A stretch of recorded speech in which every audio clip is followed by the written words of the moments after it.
G'day everyone, and welcome to part 2 of the Inception hallway tutorial scene. Last week I showed you guys how to do all the modeling for this scene right here. This is where we got up to.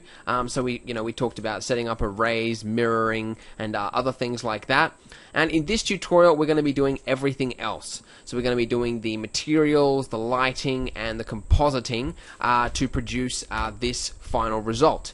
So I don't think I've really ever done an interior lighting tutorial before, but it's something that a lot of people have been requesting. A lot of people have trouble, setting up getting a realistic result for indoor scenes, and so I'm hoping that by the end of this tutorial, that it'll make a lot more sense for some people on setting up an interior lighting scheme. So yeah, hopefully it'll be beneficial for everyone. So, all right. If you followed the last tutorial last week, go ahead and open that up now. Otherwise, you can download this scene where we're up to right now. Yeah, let's get into it. Alright, now the first thing we're going to do for the scene is create the materials. Now, it's very important that you get into the habit of creating the materials first before you move on to the lighting. And the reason for that is that you don't want to create a lighting scheme which looks good for the default materials, and then when you go and add all the materials later, it wrecks the lighting scheme. So it's better just to get into the habit of setting all the materials down first before you get into the lighting. It'll save you a lot of time, trust me. Okay, so having a look at the reference image here, we're going to start by adding materials to the walls. So looking at the walls, you can see that there's actually 3 different types of materials for the wall. You've got this this brown, sort of slightly a brown colored panel material, which makes up most of the wall. The columns have a light beige color, and if you zoom in right in here, you can see that these cracks have actually got a sort of a darker black type of painting to it. So the walls have 3 different materials. So what I'm going to do first of all is add a new material, and I'm going to create the material for that kind of light brown color. Okay, so I'm going to go, let's say about here. I'm going to turn this down about there. I'm going to make it slightly dark to about there. Maybe it should be a little bit lighter. That's okay. Alright, so that's looking pretty good. So that's making up the brown color. I'm now going to add a new material.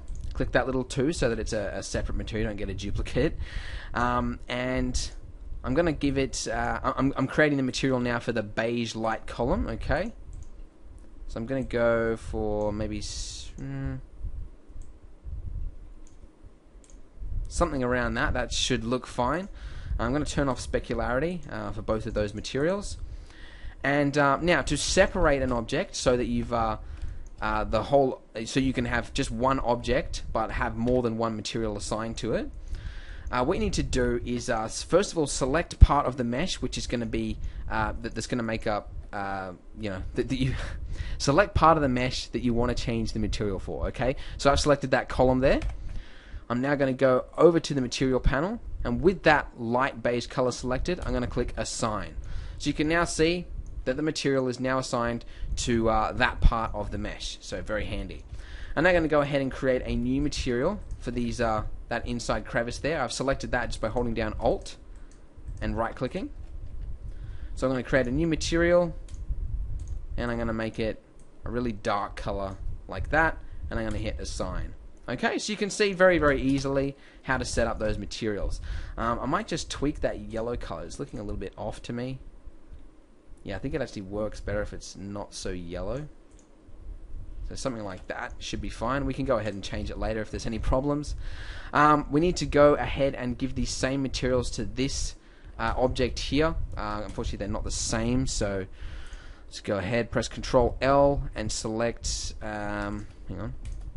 Control L.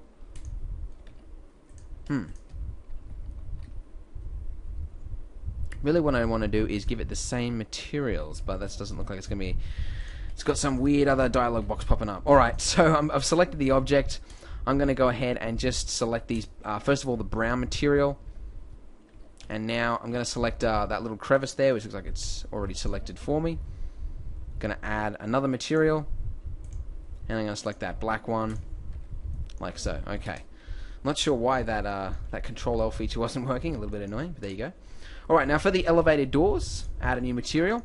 Now the elevated doors, you can pretty much leave most of the settings as they are. It's sticking with the, that grey kind of colour. It needs to be a slightly darker grey than default, so I can turn that down to about there. That looks fine. I want a little bit of specularity, but not too much. Something about that. But the main one is the mirror, okay, that mirror function. Now if you have a look here, if you zoom in, you'll notice that it is reflecting things of the scene, but it's a very, very soft reflection. You can't, for example, you can't actually see this character there in the reflection. So it's not a solid mirror, obviously. So to get that soft reflection, what we do is first of all give it some reflection. I think about 0.4 looks good. And you turn down the gloss amount, okay? And as you can see there, that viewport has now updated it. And I might just, so we can see as we're changing it. The more you turn that down, the less and less sort of defined the reflection becomes. So usually I don't go anything less than about 0.9, but because this is a really, really soft reflection, I'm going to use about 0.83. That works pretty good. Now the sample amount, that's very important. If you were to render it with the default 18 samples, it's going to look really, really choppy, really, really noisy. So I'm going to go ahead and turn that up to about I think about 60. I think for my final render I use 90, but it really does weigh down on the render times. Okay, now the next thing I'm going to do is add the material for these lampshades right here. Okay, now the lampshades obviously have two different materials. You've got the lamp holder itself, which is going to be a metal color, obviously, and then the lampshade, which is going to be this complicated pinkish white color. Okay, so first of all we're going to add the material for the lampshade holder.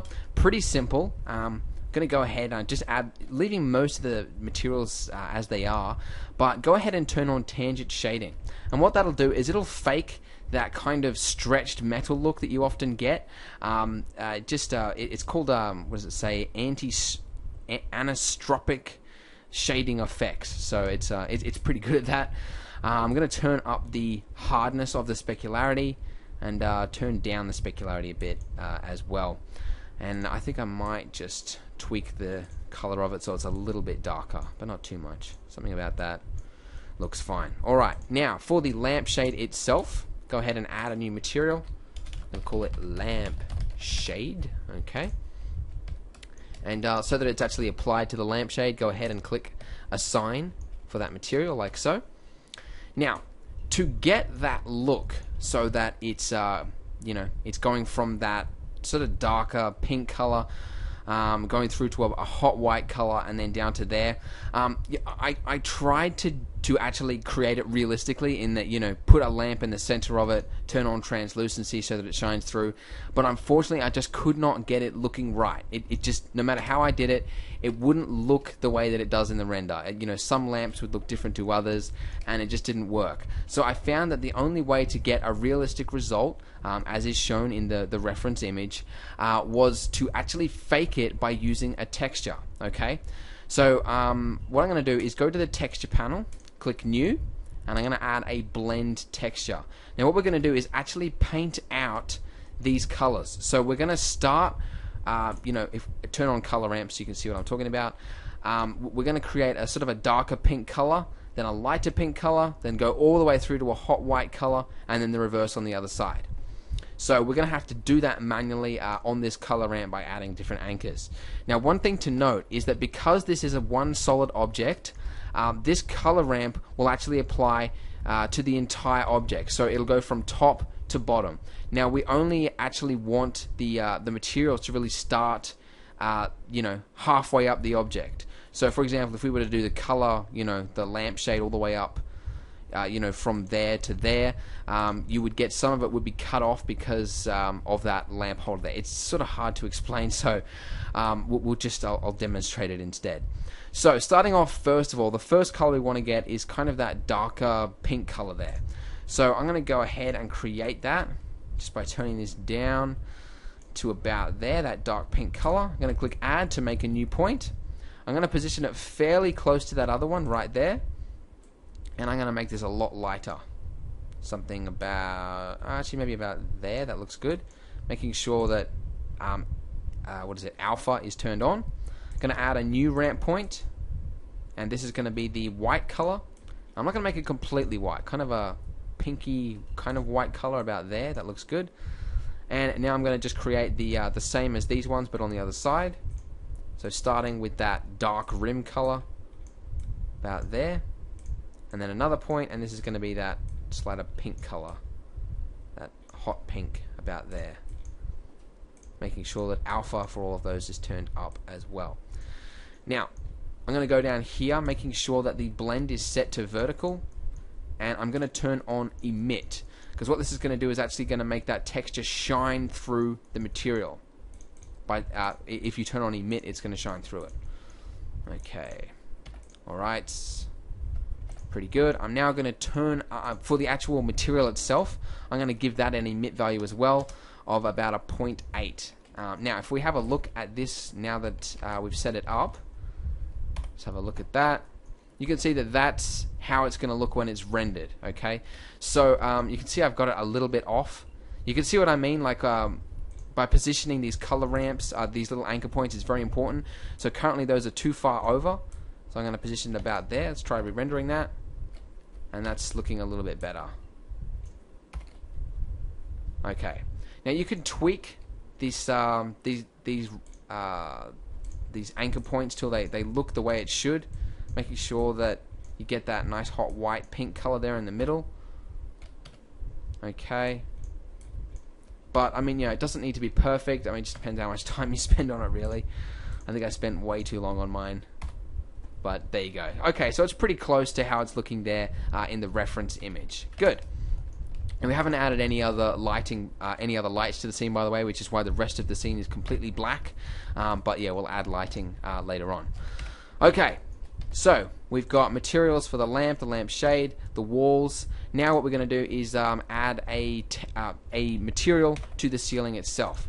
This is really, really easy, probably the most easy. Default material, just turn off specularity. Now for the lampshades themselves, you can go ahead and give them a similar material of this one to the lamps that we already created. However, I found that for my final render, even after I added that, it wasn't really that visible and wasn't really necessary. So I'm going to go ahead and just give it an emit value of 1, and so that it'll basically just show up as solid white. You can go ahead and change it to something else if you like, but I found that this works fine. So now for the actual this little, I don't know what you call it, part of the actual lamp itself, we need to give that a new material as well. So I'm going to go ahead and give it, where is it? No, it's this one, silver. Is it? No. I want to give it the same material as the lamp holder. So let me just find out what that's called. I'll give it a name, lamp holder, and let's go lamp holder. There we go, and then hit assign. Okay, so that's pretty good. Ceiling's done, elevator door is done, all the panels are all set up. So I think now if we were to render this, well, all the materials will be fine, but if we were to render it now, actually you wouldn't see anything because there's no lamps. So now let's get into the actual lighting then. So let's go. Now, if you have a look at the actual reference image just before we start, you can work out sort of where the main light sources are. So obviously on the ceiling, you've got these main overhead lights there, and then along the walls, you've got the lamp shades. Now, one thing to note, and one thing that you probably don't notice, is what's called indirect lighting. So indirect lighting is any light source which is not direct, i.e. Bounce lighting off walls, color bleeding from nearby objects, things like that. That's something that normally the human eye doesn't really notice, but you would notice it if it's not there. Now this is one of the reasons why a lot of renders that are done using the Blender internal render engine look like crap. It's because the Blender internal render engine by default doesn't have bounce lighting. However, a new feature was just added which enables you to do some indirect lighting, so that really helps. But a lot of people, especially newbies that are just starting out or using Blender 2.49, is they only put in the main light sources. So they only put in a light for each of those lamps along there, and then the render comes out looking very flat and very unrealistic, and people wonder why that is. The reason for that is the indirect lighting makes up a huge portion of how realistic the scene will look. So we're going to be incorporating a bit of that, turning on indirect lighting as well. So the first thing we're going to do though is I'm going to put in these overhead lights. Okay, now I'm not actually going to put in a lamp where you'd think I would. So I'm not going to put a lamp directly in the middle of that cylinder. What I'm going to do is I'm going to cheat a bit. I'm actually going to take the ceiling and I'm going to knock a hole into it. I'm going to go to the world settings, set the background to white, which it already is now. And so what that'll do is, if you have a look at the reference image there, this whole portion of the ceiling is completely white. So we can actually get away with just having a hole in the ceiling, provided that the world color is set to white. Now, through that hole, what I can do is just position an area lamp, like so. And I'm going to increase the size. Now you'll notice that I'm increasing the size in the lamp settings, okay? I'm not scaling it like that. Very important, you change the size in the lamp settings. If you get into the habit of scaling area lamps, it's not a good one to have. It just blows out the lamps and they don't look right, and it can cause a lot of problems later on. Just something I've learned over the years. Now I'm going to go ahead and just turn the distance to about there, so it's just a little bit past the floor. Going to set the energy for that to, let me see, I think it was about 0.550, something like that. That's fine. Now for the shadows, you want to make sure that's set to ray shadow, and turn the samples up to 4. Now by setting the samples to 4, what that'll do is it'll actually soften the shadows. So you'll get softer shadows, because as you'll notice, if you have a look in our reference image, there are no hard shadows pretty much anywhere. Everything's got a soft look to it.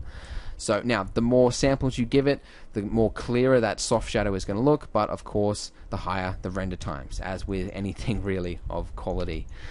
So, duplicating these across all of them. Unfortunately, you can't use arrays for lamps, which is a real bummer. I'm really hoping that that's kind of added into Blender, but I get a feeling it's not going to happen.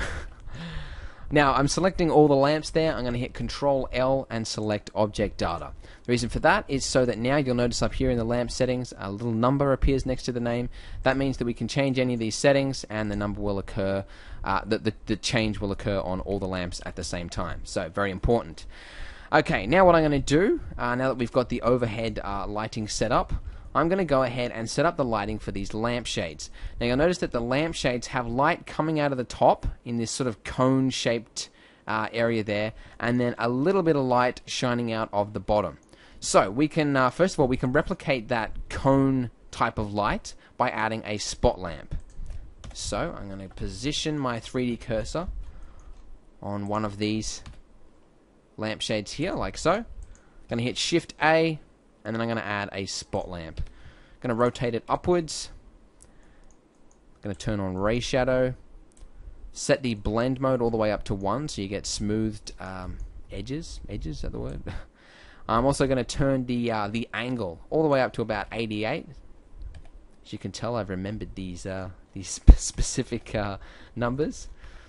And that looks pretty good. I'm also going to set the energy for that lamp all the way up to 10, because you want it to actually be quite bright for the scene. So that's pretty good. And alright, that's alright. So now what I'm going to do is duplicate that lamp, and I'm going to place it over all of these other ones, like that. A little bit of a pain, as I've said before, but unfortunately you can't do arrays for lamps. Bummer. I'm now going to select all of them, duplicate it, so now I've got ones on all the lampshades. I'm now going to select all the lamps, hit Control L, select Object Data, and now they're all linked together. That's good. Now what I'm going to do is again select all the lamps, hit Shift D. Okay. I'm now going to change it to a point lamp. Now you'll notice that they're all linked together. These 12 that I've just done. So it's very important you do it in that order. So you've got the top ones and then the bottom ones. So this lighting that we're creating now is just that really subtle little amount of light coming out of the bottom there. So I'm going to change the type to sphere, and what that'll allow you to do is just define sort of what areas of the scene actually get that light. So that's very important as well. I'm going to set the distance, to about 2, something like that, and I'm going to give the energy about a 1. Actually, 2. I think I got it around the wrong way. I'm sort of remembering digits in my head, but yeah, set the energy to 2 and the distance to 1. I'm also going to give it a slight color, something a little bit yellow like that, because most light bulbs do not have a solid white color. A little bit yellow for the top ones as well. Okay, not bad. Now, the next thing I'm going to do is create a little bit of subtle coloring from these overhead lamps. Because if you have a look here, you'll notice that these lampshades are giving off a slightly pink color just around those areas. So to get the same thing in Blender, what I'm going to do is go over here to this lamp, add one there, and I'm going to position this just a little bit above the actual lampshade itself, about there. That looks pretty good. And I'm going to turn on the sphere like that again, so I can set how big the area is actually going to be lit up. Something about that looks pretty good. Going to duplicate it for all of these, and just like we did before, I'm going to link them all together. Object data. Okay, now I'm going to give the color very strong sort of pink color like that. I'm going to give the energy a really high amount, about 10. That's pretty good. And distance is about right. Now for the shadows, actually I don't think we're going to need shadows, because what I'm going to actually do is I'm going to move this to layer 2. Okay, layer 2. I'm also going to select the ceiling. I'm going to move that to layer 2 as well. Oh, it already is. There you go. And now if we go to layer 2, you'll notice that the lamps and just the ceiling are alone. Now if you go to the lamp settings, check this layer only. What that means is that these lamps will only light things within the same layer as itself. Now this is really important. It's something I do a lot throughout my scenes that I create, because you'll have, when you're modeling a scene, you'll have lamps that you only want to affect some objects and not others. So by having this layer only selected, it means that you can basically make a lamp affect only certain things in the scene. So it's very important. Another thing to note is that you can have something set as this layer only, and then if you select all the lamps, you can actually move it to more than one layer by holding down Shift. That's something I learned. It's really really handy tip. You can make an object be on more than one layer at a time. So yeah, quick little tip there for you. Alright, cool. Now, one final thing. I'm going to move to layer 2 again, and I'm going to add an area lamp. And what this is going to do is it's going to provide a little bit of bounce lighting on the ceiling. Okay, let's just position that there. I'm going to make it fill up the entire space of the ceiling. So I've changed the area shape to rectangle, and I'm just going to increase that to about there. So it's just filling up, the space of the ceiling like so. I'm going to turn the distance down like that, and make sure you check this layer only. You don't want it to affect anything else in the scene, just the ceiling. Okay. Now the reason for that is that if you have a look at our reference image, the ceiling is actually quite well lit, and that's because there is a lot of bounce lighting going on. You got bounce lighting coming off these walls here. You got bounce lighting coming off the floor there, solidly coming up. So it's all it's very important, and to have it as well lit as it is right there. So there we go. Alright, pretty good. Now let's go ahead and hit render and see how the scene looks. Alright, so this is the finished render. As you can see, there's a few problems. The biggest one being that these lamp sort of fixture things on the top are too black, basically because there's no light that's hitting them at the moment, so we can go ahead and fix that. We also need to add a material to the floor there, give it that carpet material. And the other thing we're going to do is we're going to turn on ambient occlusion and indirect lighting, which is going to make the whole thing look a little bit more realistic. So, first thing we're going to do, fix those lamp fixtures. So currently it's using the same material as these little lamps here. However, I'm going to cheat a little bit. I'm going to give it its own material. I'm going to call it lamp fixture. And I'm going to set the emit value to 0.5. Now normally I'd recommend against that. It's bad practice to get into the habit of just setting materials to emit. But for this small, you know, it's not really all that important whether or not you give it an emit value or if you add a lamp on top of it kind of thing. So just go ahead and just give it an emit value. It's not really worth the effort of going into too much trouble. The other thing we're going to do is give a material to the floor. So I'm going to go ahead, call this floor, set the specularity to 0.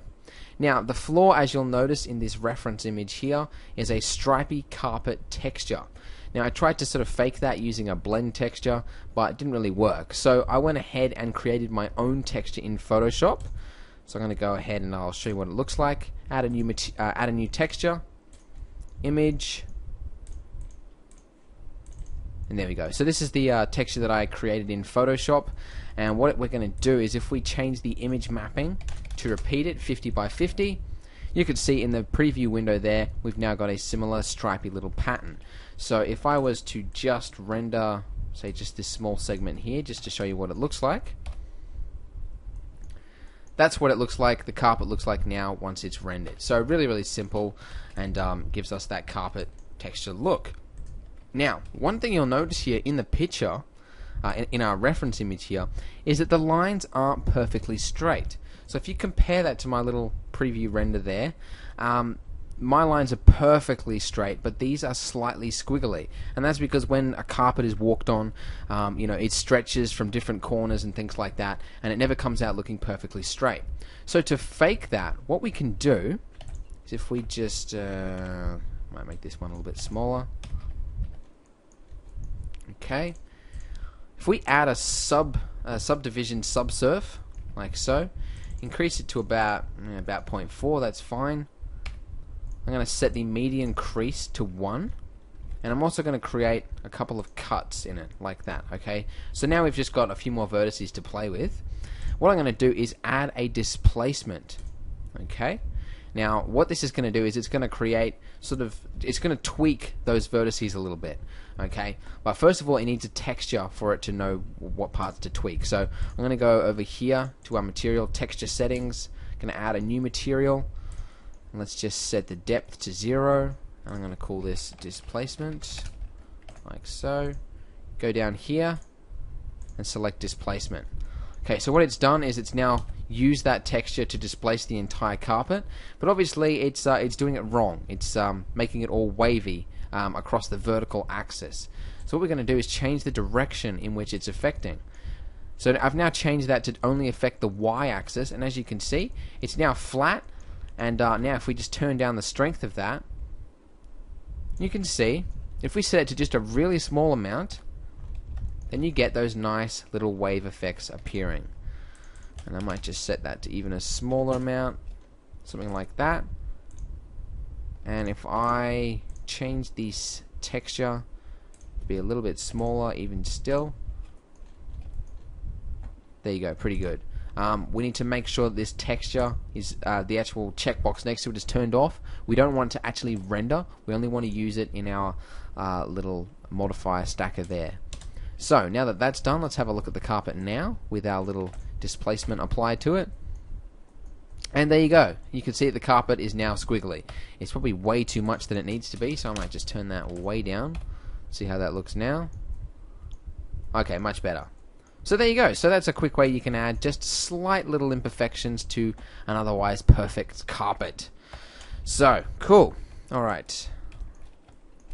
Now that that's done, what we're going to do now is go ahead and turn on a few things in the world settings. So as I mentioned before, bounce lighting is very important, so this is where we're going to be turning it on. Now down here you'll notice there's a feature, indirect lighting. So that's what we're going to go ahead and check that. Now you'll notice that everything is grayed out, and you'll notice there's a little thing there that says only works with approximate gather method. Now I think this is something that's still in the works in Blender, so for the moment you have to use approximate gather. Okay, so clicking approximate, now you can change all the settings there. Unfortunately, that means that the indirect lighting won't have any shadows applied to it, so you will have light passing through objects. But for now, it works okay. But in the future, I'm hoping that you'll be able to use ray tracing. But yeah, the other thing we're going to do is turn on ambient occlusion, making sure the blend mode is set to multiply, and the factor is left at I think about 0.8. Looks pretty good. Now I've set the indirect lighting to 2 bounces. Normally 1 is okay, but I'm just going to change it to 2 just for now. And also the sampling, I found, if you increase the passes, the number of passes, it does give slightly better results for the ambient occlusion. I didn't explain what ambient occlusion was.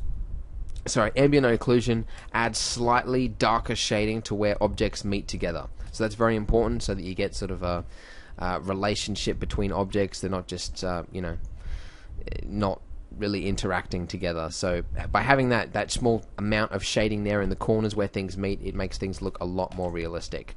Okay, so with those settings in place now, there's one more final thing we're going to do, because if we render now, it's going to take a long time to render, so might as well set everything up to go before we get into it. With your camera selected, you need to make sure that you've set the depth of field. Mine's already done here. I think this is from a previous save file. But yeah, turn on limits, and then you can change this distance here. And you want to set the distance of the depth of field to be the far end wall. So, yeah. So where that is right now is about right. So, okay, everything's ready to go. Let's go ahead and hit render. Okay, so this is the finished render. Now, you'll notice that it is slightly different to our reference image, mainly being that the reference image is a lot yellower and oranger. We're going to fix that in the compositor by doing a little bit of color grading. We're also going to add a little bit of depth of field and things like that. So with the finished render, go ahead and switch over to the compositor. Quickest way to do that is to hit Control left arrow, like so. Okay, so now we've got the our finished render there in the backdrop. What I'm going to do first of all is go ahead and add a, defocus node. Now what this is going to do is obviously apply some depth of field, because if you have a look at the reference image, you notice that this lamp here is way out of focus, and then the wall is in focus. So that's what we're going to be replicating here. Just add a viewer node there so we can see what's happening. Okay, going to make sure that UZ buffer is switched on. Let's just experiment with these settings a little bit. Okay, so 80 is very subtle. Okay, so 50 maybe is a little bit too much. Maybe 60. F-stop 60. Obviously, the lower you set that amount, the more and more depth of field is going to be applied to the scene. So keep that in mind. Okay, pretty good. I'm going to go ahead now and add some color grading. So I've just added a color balance node. And now, if I connect that up, if I tweak these values here by changing, by the way, these wheels here, this middle one changes the mid-tones of the image, this one changes the highlights, and this one changes the, what are they called, the, I don't know, the black tones, that kind of stuff. So basically, we're just going to, I usually only ever fiddle with these two wheels, so I just want to give it that nice look that the original reference image there had. So I've got my reference image at the bottom there just to compare the two. So let's just try tweaking that. So that one's supposed to be a little bit yellow, this one probably a little bit red. Okay. Now, it's sort of a kind of backwards way to do it. Like if this was to be an animation and you know, or like a full-on project, I'd recommend setting all the lights to get the desired look and not do too much in the color grading department. But you know, if it's just a quick job like this one, it doesn't really matter which way around you do things. It's just, you know, for ease of use later on, if you're going to be using this scene for multiple things, it helps if you you know, get it all right the first time within the actual image and do very minimal compositing, but this works fine, I think. So that's looking pretty good. The final thing I'm going to add is a lens distortion node, like so. Just give it a viewer. I'm going to set this distortion amount to 0.01, and that's just going to give it a really slight barrel distortion so that everything's just a little bit slightly curved.